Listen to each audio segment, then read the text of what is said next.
On the way towards Utah Beach, I saw this monument, and it was on the opposite side of the road. So I just said, hey, I'll hit it on the way back, which I'm glad I did. I remembered it and I hit it on the way back. I'll show it to you in selfie mode, but well worth the time to flip around and tell you who this is if you haven't guessed by now who this person is. So all those who've seen Band of Brothers know who Dick Winters were, Major Richard D. Winters. So he went by Dick Winters in the show. So this is really interesting. I know this is a fairly new thing. I saw it in one of my books.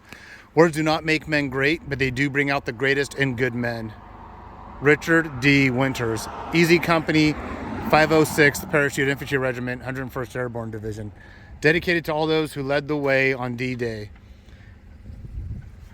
That's the airborne motto, by the way. Airborne leads the way. Dedicated. So 1918 is when he was born. He died in 2011 after the series actually came out. He actually probably saw the series. I think he even commented on it.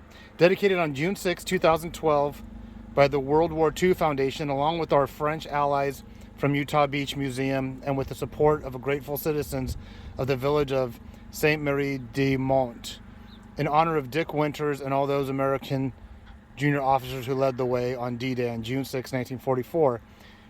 May we never forget their leadership under fire. Very cool. And it's got some... Oh, that's because they have his name. They have his name on the jacket.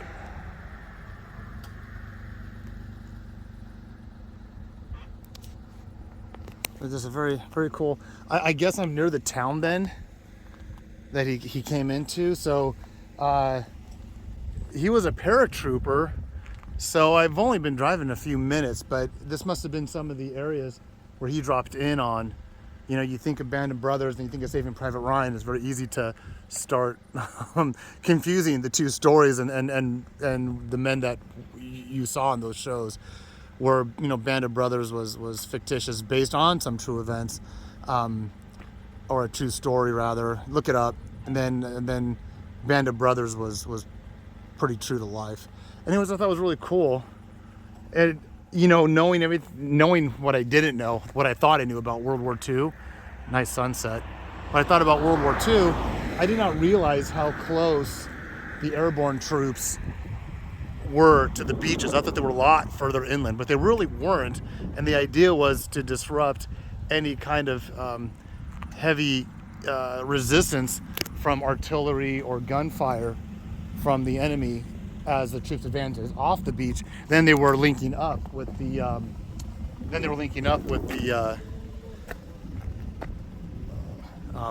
infantry guys coming from the beach. All right, that's all I was going to show you. I'm really glad I found it. It's a fairly new memorial. So it's on the way to Omaha. Nope, it's on the way to Utah Beach. Utah Beach. I just left Utah. I keep saying those two backwards. All right, everybody, have a good night. On the way back to my hotel, I got routed down a different road, which I'm glad I did actually, because I came across this memorial for the 101st Airborne, and it has guys' names that had died on either side, and the 101st is in the middle. But I'll flip around in a moment. And then there's a little table here, but unfortunately it's really faded. It took me a while to get understand and see what I was reading. I'll turn it around so you could. So what this crossroad area is, if you saw a Band of Brothers, where they come into an area, and I thought it was fairly soon after they landed, but it really wasn't. But it was the scene where they're running into these artillery nests. It's called Baqourt Manor. And I remember it vividly because it was the scene where the Germans get confused and the U.S. paratroopers were actually outnumbered. See, this is what you have to read, but it's really worn and faded. And then this is a drawing. You can't even really see it. You can see this drawing. This is what Major Winters drew to explain what had happened. And then Baqourt's in front. So per direction, it's private property, so they tell you not to go down the roads, but it's in that direction. But this was the field. This field area was the field area where they were running from gun position to gun position, taking the gun positions. And it's when, I think the guy's name is spires. Hold on.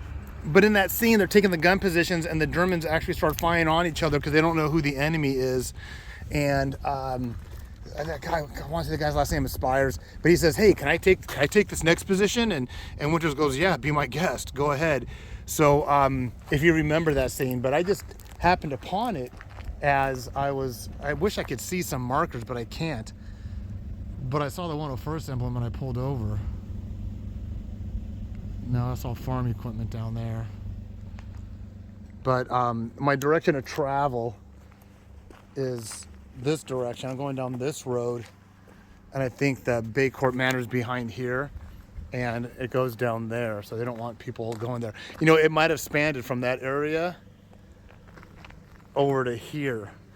But, you know, if you don't know, I'm sure I can find a link on YouTube, and I'll put it in the description box, of that one battle scene when they're going from gun emplacement to gun emplacement, blowing it up.